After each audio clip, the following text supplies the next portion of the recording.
Julia. How are you? I'm good. How are you? Good. How's New York? It's okay. The weather's insane. It was beautiful 70s, 80s. Now it's 50s again, but I know I can't be talking because you're in Wisconsin. How's Wisconsin? We had a crazy, crazy, crazy weather weekend with tornadoes and storms, and everybody flooded, and it was crazy. And then it was, 60s, 70s, and now it's 30s, 40s. So typical Wisconsin. 30s? Yeah. I 30 don't last miss that. night, 30 something last night, and 40 something to all day today. So, Oh my gosh. Oh my gosh. Well, summer's coming yeah. eventually, Well, spring soon. first, yeah, and then summer, yeah. True. Sometimes it doesn't do spring in Wisconsin, though. That's It just true. goes from winter to summer. That's true. Welcome, everybody, to Third Age Talk as we talk about the weather. Yeah. Hi, everyone. Welcome to episode 4. Yay. And we are a little shell-shocked because we did record episode 4 about a week ago and something happened to the recording. And I do not know what happened. I swear to my mom, I swear to our listeners, to everyone on the planet, I hit record and I hit stop recording, but it didn't save for whatever reason. I've Googled a million things. I've asked multiple AI channels if there's any way of salvaging it, and it's not able to. So we're back recording episode 4 again. We live and we learn, and there had to have been some sort of a hiccup in the start of this podcasting journey, and so now we know. Yep, it'll never happen again. Now we're both recording it separately just to have a backup. And of course, that one was phenomenal, and you'll never know. Exactly. This one's going to be phenomenal in its own way, Of but course, of I course. think the high level overview that we probably won't go through this time around, but to catch everyone up, mom now knows what clock it means. She knows what this Well, first of all, Julia, it's the middle finger. is it. See, I know better than you.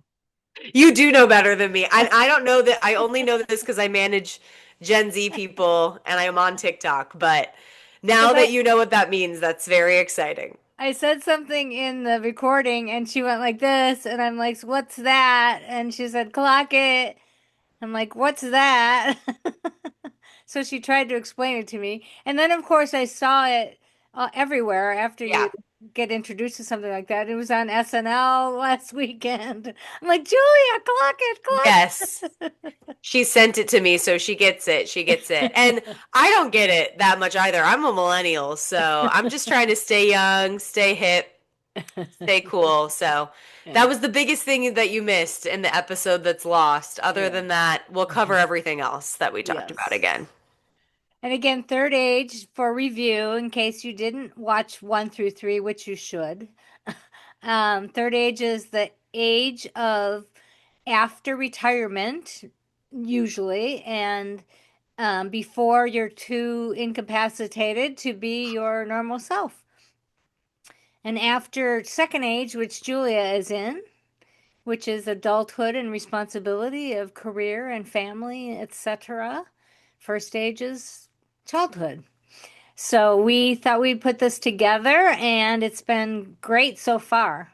It's been a great experience for us and gives us time to talk about things that you wouldn't necessarily sit down and talk about, especially at length.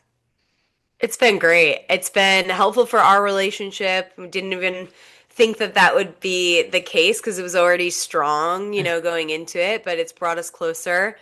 Gives us a little bit more structure and stability to conversations that we have together as well. And I'm sure it's the same for you, but I know for me, now I'm talking about it so much in just my everyday life. Like there's so many things that people can relate to because everyone's a daughter or a son, everyone's a mother or a father, everyone relates to aging in some aspect or another, and it's been relatable for me to just have conversations with my girlfriends, and it's been really really cool. I mean, I always was excited about filming it, but now that we're in it, it's more beneficial than I even thought it would be.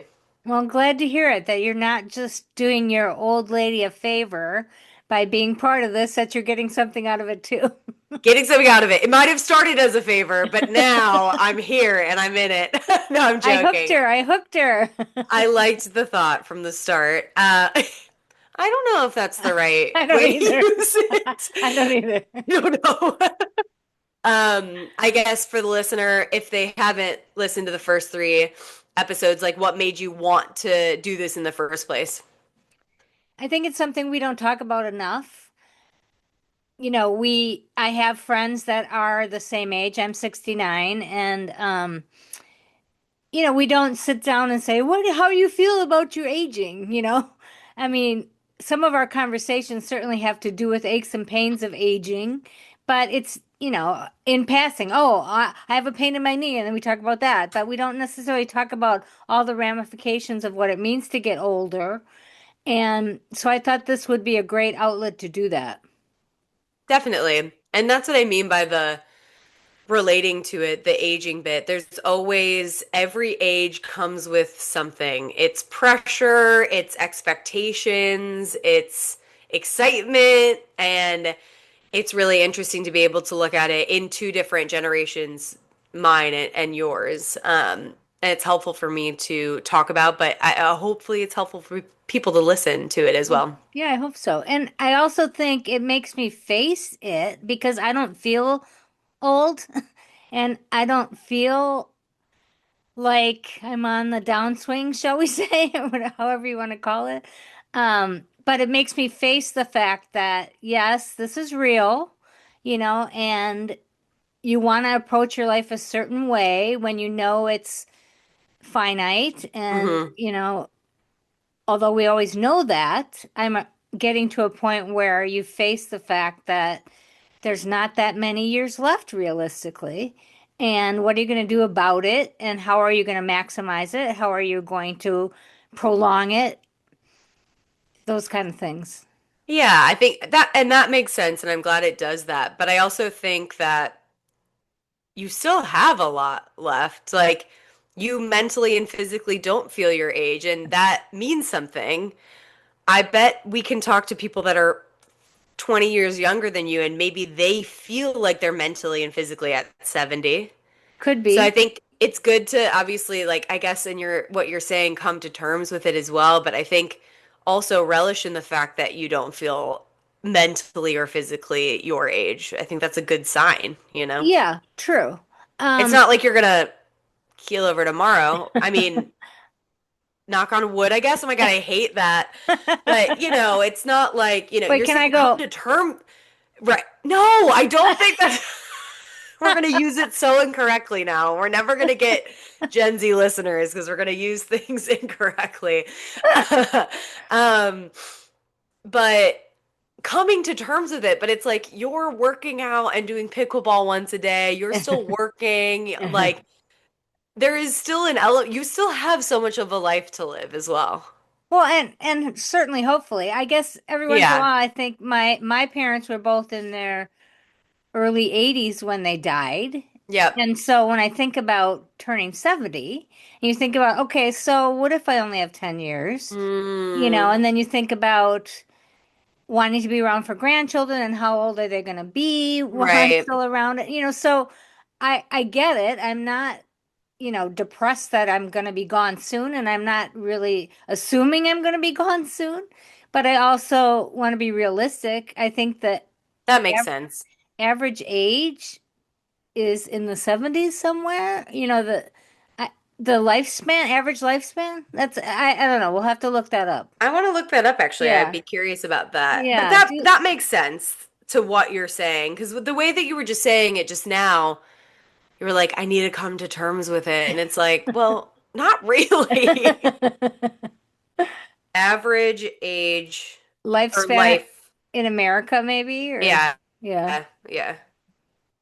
Women live an average of 81.4 years. Okay, see, so I wasn't that Men, far off. 76.5. Uh-huh. Bye, guys. Leaving you in the See ya. dust. See ya. That makes sense. That makes sense. Yeah. That women would live longer. That Yeah. makes sense. Yeah. So, I don't agonize over it or anything like that, but I also think, this is why we're doing this is what do I want to do while I can? And what And is can you the give, end of the life, span going to be for me? and that makes sense. That makes sense. Maybe I just got a little nervous the way you were talking. I was like, we don't need to come to terms with anything. But I understand that. It's like the more you talk about it, the more it will register. And I guess the one thing that I realized that we didn't mention that might be good too about each episode is what each episode is going to feature. If you wanted to go through that. Yeah, so, we want to have a question or a theme and kind of make that the structure. I also have a parody songs, and so I want to feature a song every episode that relates to the theme. I also have a memoir that my grandma and my mom are part of. It's structured around a blog that I did when my mom was dying of lung cancer. And she was a writer, and her mom was a writer, and her mom sat down and wrote her life story when she was in her 60s or 70s. And my mom wrote a series of stories about being a young mother. Um, and so I'm weaving those into it. And so I want to do an excerpt of that in every episode. And then I also want to always ask Julia a question at the end of every episode. So that's the structure. Very cool. Excited about it. Yeah. I know one of our themes for today was going to be centered around medical things and doctor appointments and everything. What recently have you kind of gone through when it comes to doctor's appointments that you can talk about? Well, it's amazing how many there are, and I don't know how, Yeah. I guess you do need more as you get older, but how did I ever do doctor's appointments when I was working full time and single mom and whatever? Never had time to go to appointments.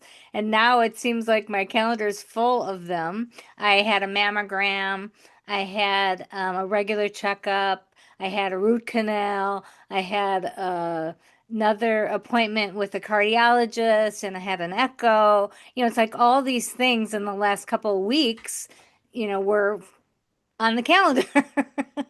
And, it's the talk is a little different. I Hmm. was always very, very healthy my whole life. And so I didn't have a lot of doctor's appointments. And I didn't even have a cavity till my late 30s, so this is very new to me to have to see all Hmm. these people about me and talk about me. And, it's just interesting. It's very different. It's part of life, but it is so, I mean, even I know it's so different, but even coming into my 30s and everything, I'm being very due diligent, trying to be ahead of the game or catching up. I'm going to start thinking about kids. That's going to add on to the doctor's appointments thing. And yeah, you're right. It's hard to do that in America for a lot of reasons, whether it's when you have a full-time job or what is this going to cost me? Is my insurance going to cover this? I, on my lunch hour just today, was on hold with my healthcare provider because of a notification. It's like, it's the admin of it all as well, which I Hmm. know we've talked about in the past on the podcast too, like the paperwork and stuff of aging.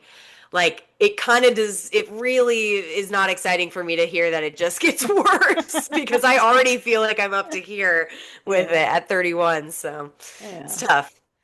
I guess something that I thought of that I find really interesting as well is the things that we get genetically and passed down. Like speaking of your mom, your grandma, my grandma, my great grandma. I guess, what are your thoughts or feelings on you're obviously always genetically predisposed to whatever is in your familial line? Is there anything specific that you've tried to pay more attention to because of our blood? Mm.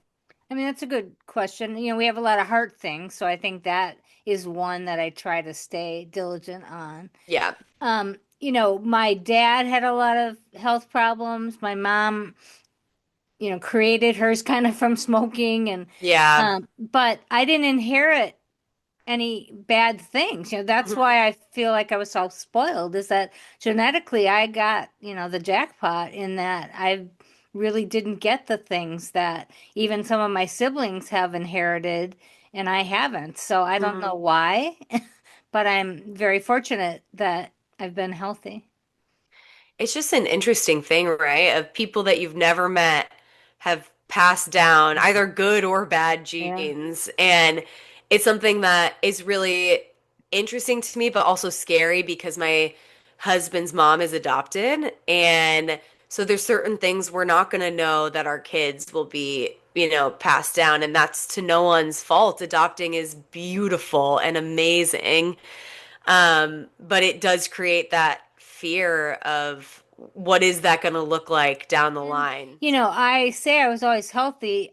I didn't really, that was through no credit of mine, really. I didn't really work out when I was younger. I didn't really eat great. I mean, so genetically, I was very fortunate. Sure. And Yeah. now that I'm in the third age, I have to think about, wait a minute, I have to do something now to prolong my life and to, combat things that happen with aging. And so I am in a completely different lifestyle than I've ever been, because of the age I'm in.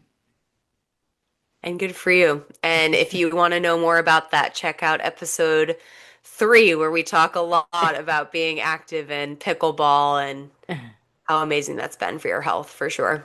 Yeah, I don't, was it pickleball episode three or episode two? It doesn't matter. It doesn't matter. One of the You'll have episodes. to, you'll have to go and check them Put in the all out. comments what it is. Yeah, Yeah.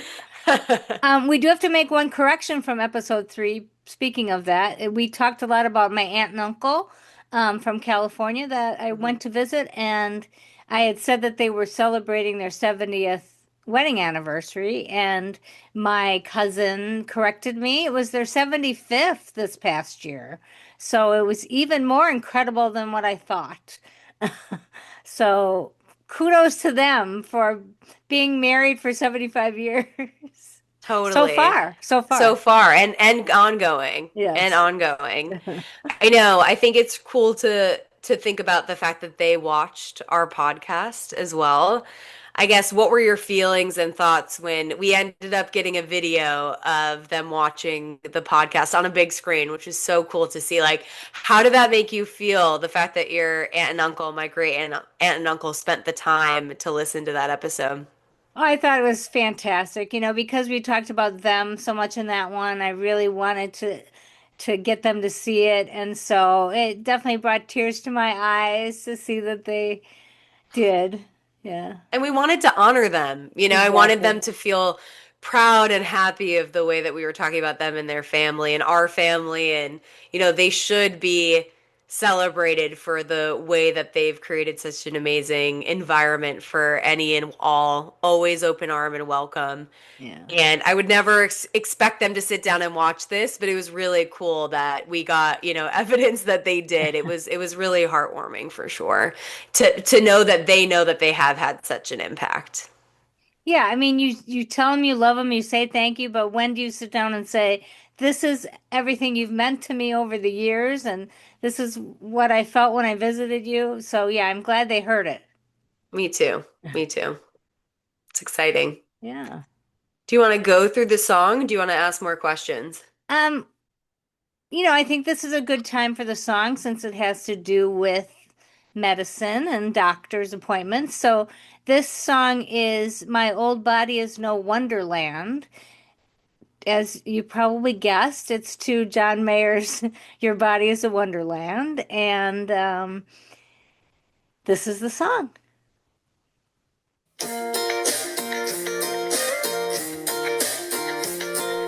Have a seat, Miss Wilkinson. The doctor will be with you shortly. Saw the doc this afternoon. Made it to the room by 2. It's a thing you have to do. Examine me, I'm counting on you. 1 mile to every inch of sagging skin and turkey neck.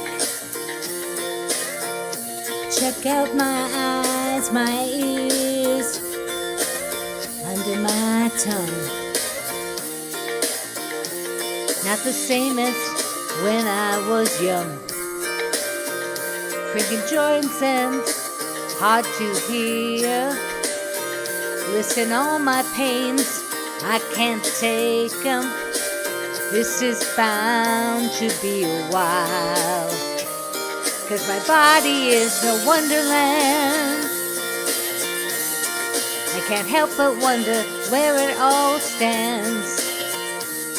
My old body is no wonderland. Something about the way fuzz grows on my face. Oh, the shape of me and all the spots I can't erase. Where did the time go? And though I can't go and find it, sometimes there's fog inside my head. I know it's age behind it. So how long will I make it? What's the thing that will break it? What about my plans? Will time take them? This is bound to be a while. My old body is no wonderland. My body is a wonder, don't know where it stands. My old body is no wonderland. It'll never be young again. My wrinkly hands, damn my knee. I know it's meant to be, that decline over time. But to face it, it hurts sometimes. Ms. Wilkinson, the doctor will see you now. Thank you for waiting, Miss Wilkinson. I'm Dr. Mayer. How are you doing today? My old body is no wonderland. Okay. I'll be the judge of that. Check it out. Well, that's what I'm here for. Any specific complaints? How much time do you have? Because, you know, my body is no wonderland. I can't help but wonder where it all stands. My old body is no wonderland. Okay, we're finished here. Unless you have any questions. You're actually doing pretty well for your age. So my body is a wonderland? Well, I wouldn't go that far. Didn't think so.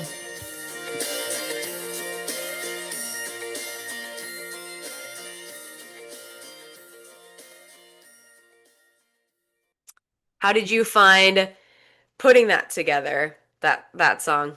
Well, as you can hear, I'm no John Mayer, and it's a totally different style. So it was tough for me, actually, that one.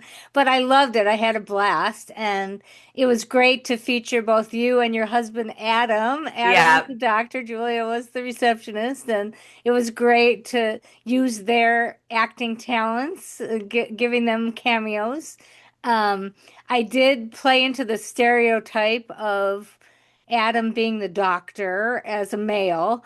I have to say, most of my doctors are female, which I'm proud of. But, you know, Yes. I thought it would be nice to have a contrasting voice since you and I are females and you hear us all the time and I'm singing whatever. So it was good to have a different voice. Yes, it was nice to feature him. We've talked about Adam a couple of times on the podcast. Now you guys know his voice and what he sounds like. But it was fun even for Adam and I to do some, voiceover work. And we met in acting school, both grew up as not only actors but musical theater performers and stuff. So it was really fun to be able to sit together at home and record for the song. But I guess what prompted you to even want to sing about it? Was there a specific instance? Well, first I have to go back and say, as a former director, I only had a couple notes for you guys. True, it was a couple too many. Okay. But true, yes, no, you're right. It was good feedback. I think young Julia would have taken it more personally than I did now, but yes, it was good feedback. You know, I think just because I've had all these appointments, you know, it made me feel like I need to talk about this, that this is the thing. My body is no wonderland. Not that it ever really was, but but the fact that it's deteriorating as it normally would as you age, I just wanted to, you know, poke fun at it a little bit so that you don't cry about it. Let's laugh about it. So And that's, sometimes that yeah. is the best way to handle your feelings sometimes. So, Yeah. So that was the motivation behind it. when you had your health scare that ended up basically being the best news possible, nothing. Like, what were your immediate thoughts when you got results that weren't exactly what you wanted to hear? I think because I have been so healthy and so spoiled that it was very shocking. Like, not me, you know, this doesn't happen to me. Right. Um, it, you know, put things in perspective. And probably because that was what, a year ago now Year and a or a half. year and a half. Um, Probably, yeah, probably about a year and a half or 2 years. It was like right after I got engaged. So, yeah, in the last 2 years. yeah, so it was 2 years ago that you got engaged because those Yeah. pictures just popped up on my memories. Um, so I think that was a point where I first started talking about or thinking about aging. You know, Mm. even though that wasn't necessarily a disease that had anything to do with aging, Hmm. it made me feel mortality. And That makes sense. this was a just to explain, they thought I might have thyroid cancer. I had some growths and it turned out that they were benign and they removed them and everything was fine. But there were weeks there where they thought it could be thyroid cancer. There were other indicators that it might be. And so I think that was the first time that I'm like, okay, you've taken your health for granted. And now, you know, you need to think about what this means. And the good news made me appreciate my health more and also made me feel like I need to be maybe a little more diligent on getting checkups and things. Yeah. So I don't resent them at all. I feel good about the fact that I'm staying on top of things and following up with things and checking when I wouldn't have for years and years and years because I didn't think it was necessary. I think it's interesting as well to think about specifically doctor's visits. I've been thinking about it a lot because I'm going to a lot right now, and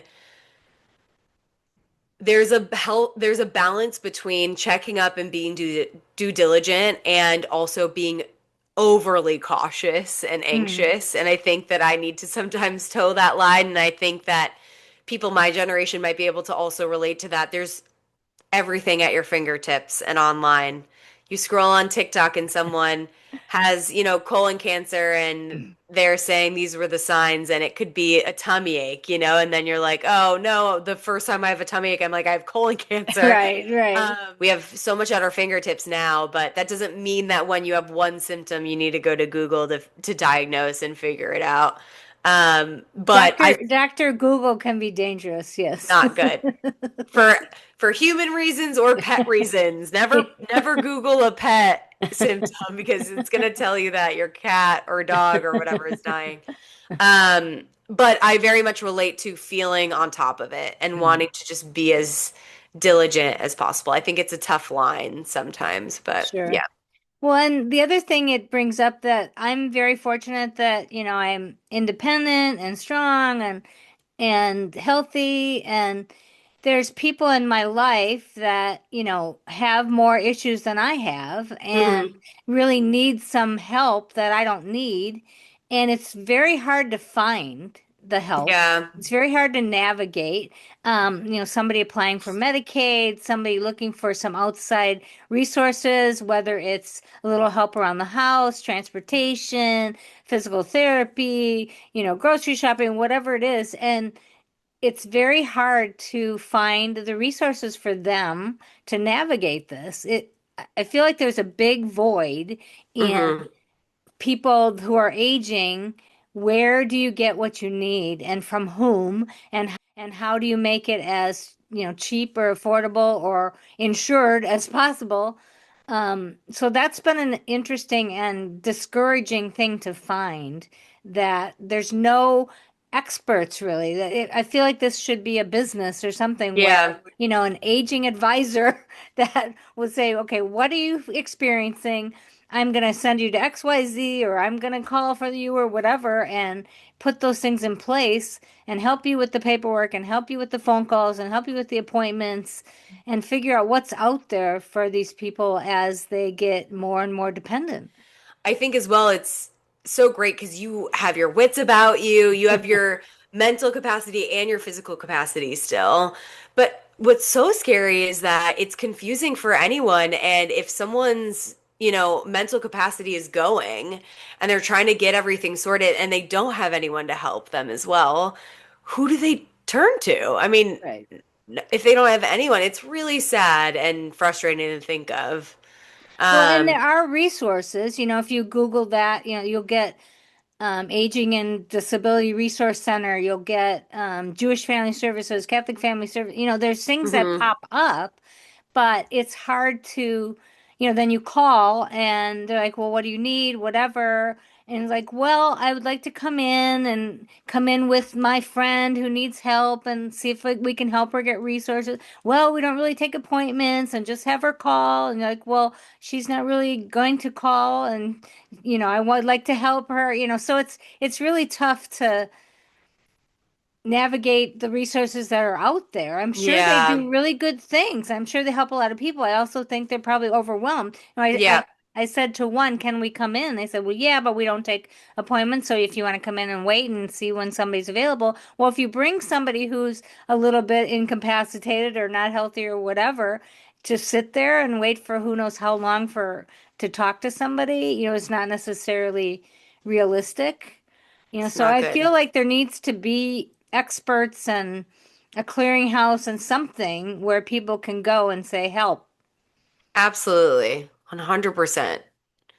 Can't imagine. Yeah. And that is why I'm looking forward to eventually living in the same state as you again. You're still totally fine, as we've already reiterated a million times, and you're still kicking it, as I said. So it's nothing to worry about now, but it is something that will be very important to me down the line as well, because I want to be that resource and that person for you and stuff. And And I want, even that, it'll be great to have you do that, but even that, where do you go? You're going to have the same issues that I'm finding, is that it's very hard to navigate. yeah, But it's great. I'm extremely lucky that you're going to be that person for me, believe me. yeah, But I'm just yeah. saying, even you are going to have trouble finding how do I help her? You're going to do a lot of the things that I would get outside people to do. Yes, yeah, yeah. I think that reminds me of the question I asked when we recorded this, but it didn't record. I think it was something along the lines of, what do you want me to say to you if you are stubborn when I'm taking you somewhere, or if I know that going to see this specialist or whatever the situation might be? As we've said in past episodes, I love our family and we're very strong, independent women, but we also can be stubborn at times. So I guess in your time of need, if you are stubborn, what can I say to you? Or can I just play this on repeat to you, and you, what do you say to yourself to remind yourself to get out of it?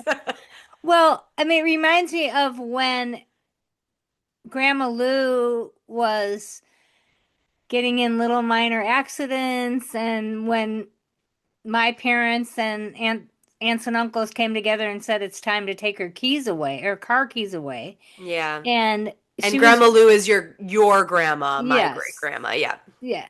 And she was very independent. And I talked about before how she's my hero in so many ways, very independent woman. And it was very difficult for her to give up those keys, for them to convince her to give up the keys. And then she lived in a assisted living that had different levels of assisted living. So it was pretty much of an independent apartment in a building with different wings, depending on what you needed. And I remember they unplugged her stove because she had a couple incidences with her cooking, quote, cooking. And she's where I got my cooking from, which is not good. But anyway, yeah, exactly. But and so I think of that because I know obviously they had the best of intentions. They were right, but it was very hard for her to face. Yeah. Me being even more independent than she was, I don't I think it's going to be very tough for me to give up that independence. I think it's going to be a tough road. And I think we need to have some kind of a code or some kind of a something where I have to face it. And I don't know what that magic word is. I don't know what Yeah. that magic time is. And I know it's something I'm just going to have to face, but you're going to have to bribe me with something. All right. Got to start thinking about what that something is. But I mean, I Something to think do it, with your kids. Something to do with your kids. I was thinking that. I was like, just now when you actually were saying a code word, I was like, it has to be like my kid's name or something, you know. Yeah. My kids are gonna have their own name for you as grandma. Like I Right, called your mom Nana, you know, and right. stuff. So we'll figure it out, but I think it's gonna have to be coming from the little cute children that we're naturally gonna have. Right, because then I can't say, how could I say no to Right. them? And if you put Adam's baby picture and my baby picture together, our kids are gonna be cute. Oh my God, there's no question. Let me tell you. I mean, I'm their grandma. Of course they're gonna Right. Right. Exactly. Exactly. So, I mean, you know, we laugh about it, but it is, I love that we're talking about this because I also think that, I mean, did you sit down with Ned and Jean, your parents, and say, what's the safe word going to be where I need to take ownership? No, of course not. Yeah. It's not, it wasn't a thing back then, but I think that it's really good that we're having these conversations now. When I think also they died younger than when it was necessary. Both of them did, yes. Yeah, and Yeah. so that was part of it. We didn't have to go there. I wish we had to go there. I wish that, That's true. That's yeah, actually a really good point. That's a good yeah, point. They seemed old to me because I was, right, you know, a kid, but you're right. They could have had years. I mean, look at Jerry and Ken. Like, right. yeah. Yeah. And so I think my grandma was probably in her upper 80s or early 90s when that happened. Yeah. So I expect that hopefully it'll be at least that long when it's necessary to me. I hope I'm in my 90s before you have to do anything like that. That was one of the questions I asked in one of the episodes. I think episode 2. I'm getting all of them mixed up, but I'm calling in this in my head is episode 4.5. So Yeah, one of the questions I asked was naturally when we're here 20 years from now right, and you're 90 and I'm right, 50, we talk about this. Yes, right. that reminded me of that question, which will happen. I'm manifesting that will Okay, be great. that will happen. I'll have to do a new fourth age talk logo, but I got time. We'll figure it out. Yeah, and maybe by that point I'll have a kid that can sit to the left and be a part of the Oh, other come generation. on. Would that be And I mean, in incredible? 20 years, if we have kids in 2 years, that kid could be 18. That's There you go. crazy to think about. Yeah. Well, I want to live to see that. Thank you very I much. know. You will. You will. I think the more we're getting into our marriage, the sooner we're going to have kids. So, Okay, good. Time's a yes. ticking. So I think this is a good segue to go through a bit of an excerpt of your book. Will do. Uh, let's see. Last time it was the blog. The time before that, we were introduced to Grandma Lou. Now we're going to introduce Grandpa Tootie, which ended up being her husband. So let's talk about how they met and everything. So here's an Great. excerpt from The End in Sight, One Life in Three Voices. Salvatore Joseph Tutti Foti was born in 1905 in Sicily and arrived on Ellis Island with his parents, Vincenzo, 30 years old, and Stefana, 26, when he was just 9 months old. Their names are found on the manifest of the immigration ship Italia, along with several relatives and Sicilian neighbors, all seeking a hopeful future in the United States. The Fotis departed from Messina, Italy on April 29, 1906, and headed to Milwaukee, where they had relatives who had preceded them to the States. The journey was just under 3 weeks, and they arrived in New York on May 19, 1906. The manifest also reflected the sum total of $50 the family brought with them and the negative answers to the important immigration questions. Polygamist? Anarchist? Would you tell if you were? Can you know yet of a 9 month old? Deformed? Crippled? The Foti settled into the Italian Catholic east side of Milwaukee, with Vincenzo working as a mason and Stefana delivering two more boys, Steve and John, and two girls, Mary and Frances. The lives of this Irish girl, Lou, and Italian boy, Sal, intersected in 1925 when Lou was 17 and Sal 20. They met when Lou was doing service work for the church, teaching Catholic religious education in the mostly Italian Third Ward area of Milwaukee. Lou was taken in by the dark, mysterious Sicilian in the back row, and Sal couldn't resist the feisty redhead. Lou describes their first meeting and courtship. On one of the Sundays, I noticed a young man in the back of the church, good looking, brown eyes with a big cleft in his chin. We got to know each other. I know I was a little forward, talked and visited, and one Sunday when our volunteering was winding down, he asked if he could walk me to the car line. I had known that this Italian boy's name was Sal Foti, and on the way to the car line, he told me Salvatore translated to Savior. He said his mother had had a stillborn child before he was born, and during her next pregnancy, she promised the powers that be that if a child were born to her living, she would name a boy Salvatore, honoring the Savior, and a girl Mary, honoring our Blessed Mother. I thought at 17 that was very romantic. I also found out that Sal's name at home was Tutti, the common Italian nickname for Salvatore. When the Sunday school volunteering was over, he called and asked me for a date. He took me to the Palace Theater, movie and vaudeville. We held hands in the show. Great. He lived on the east side on Cass and Lyon Streets, within walking distance to downtown, and went there every day. We went on other dates. I thought he was very cosmopolitan, being downtown every day. And one night after a date, I took him in the house and offered him some of my mother's homemade wine. Italians drink wine, so I knew this was going to be a treat for him. He drank our Concord grape, sweet wine, and told me a long time afterwards how hard it was for him to down it. It was too sweet, unlike his father's very dry homemade wine.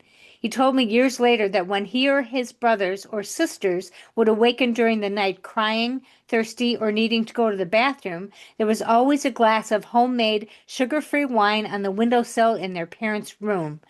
The wakeful child, after crying ceased, would be given by his father a drink of the family household wine, a new batch of which was made every year, and would be put back into bed for a restful, contented sleep. I am willing to admit in all honesty that maybe the Irish could be said to imbibe a little more than the Italians, those that I knew, and the Irish didn't even have it given to them at night when they might have been restless. Though his name was Sal, my mother hadn't yet reacted to his nationality. Bum, bum, bum. That is a cliffhanger for what's to come. How does it feel reading that? It's so neat to picture them young. It's just so wild. And to It's think, so romantic. isn't it? Yeah, it's sweet. It could be a movie. Well, It just really could wait. be. What happens next? It definitely could be a movie. True, true. We won't give it away, but you're just gonna No, have to stay tuned. 100%. Yeah. 100%. All right, so we are always going to end with a question. I guess you might have answered this, so maybe this isn't the perfect question, but your biggest fear of when I get into my fourth age. Is it taking away my independence? What's your biggest fear as I become dependent on you? I probably have two answers. I think the first initial answer is I just never feel like good enough in Mm. most aspects of my life. Like I'm always like could be a better daughter, I could be a better wife, I could be a better friend, I could be a better manager. Um, and so my fear is that I'm not gonna like do the best job I can for what you deserve for your Oh. fourth age. Um, and I think that's because I want to be perfect in every aspect of my life. So it's hard for me to perfect all of it because I'm gonna always want to work hard. I'm gonna also at that point ideally be a mom, and so be a mom, but be a daughter, be a wife, be a manager, whatever it may be. I think my biggest fear is that I won't be able to like give everyone in my life what they deserve. Well, and that's a pretty typical woman fear to have because we all want to do it all and try to do it all and have to do it all. And so I think, I feel that every day. And I felt that Yeah. every day as your mom, not good enough. I felt that as a teacher, not good enough. I feel that now, as a mom, still not good enough. And, in real estate, what could I have done better? I mean, yes, that is not only in our personalities, but I think in women in general. Yeah. Yeah, I think it's both. I think all women feel that way, but I do think that yeah, just who you and I are gonna naturally feel that way. 'Cause like obviously when you say be a better mom, I'm like shut up. And so I'm assuming that you're gonna, when I say be a better daughter, you're like shut up, and it's Exactly. like Exactly. what if I think my biggest fear right now is what if I can't have kids in a year? Like, what if it takes me a bit? Hmm. Like, Hmm. yes, now we're thinking about upping our timeline or whatever that might be, but what if, like, physically that doesn't work out and, like, me, myself, and I, you out of the picture, that would be okay. But, like, I want to take you and his mom into consideration. It's not just an us decision. It should be Hmm. a you guys decision as well, to an extent, to an extent. Because we both love and care about you guys so much and want both of you to be in our kids' lives. And we're upping our timeline personally, but that also helps you guys. But again, what if that means what if we do have issue? We have neither of us have gotten tested, and I don't think that we need to get to that point yet. I think we need to try, and then if something doesn't work, then we'll get tested and do whatever we need to do. But I think you've been always so open and honest, and I hope it's okay that I'm saying this about how it took you a hot second to have a kid. And you went through, some really hard things with that. And you told me that at a very young age, which I'm really glad that you did. But it's always also made me question, like, am I going to be able to, Right. basically? Right. Well, that's legitimate that you'd have that fear. And, I was a lot older when I started trying, so that had True. something to do with it. But yeah, I could understand why you'd think, did I inherit infertility issues that I had? So I understand that. And the question is, and will we ever know, was it for infertility issues or was it that you just were a little bit older when you were trying and there was less technology Hmm. available? Like there are a little bit more things at our fingertips now at this point. Hmm. True. Okay, well, this was great. 4.5 in the can. 4.5. As we said, we both have recorded this. So if this doesn't work, I don't know what will. But as always, this has been so fun. And please subscribe. Please share if you know anyone that could relate to it, whether it's a kid of a parent or a parent of a kid or just anyone. Please Yeah, share because we we'd want to spread. appreciate that. Yeah. All right, we'll see you next time. Love you, Mom. Love you. Bye. Bye.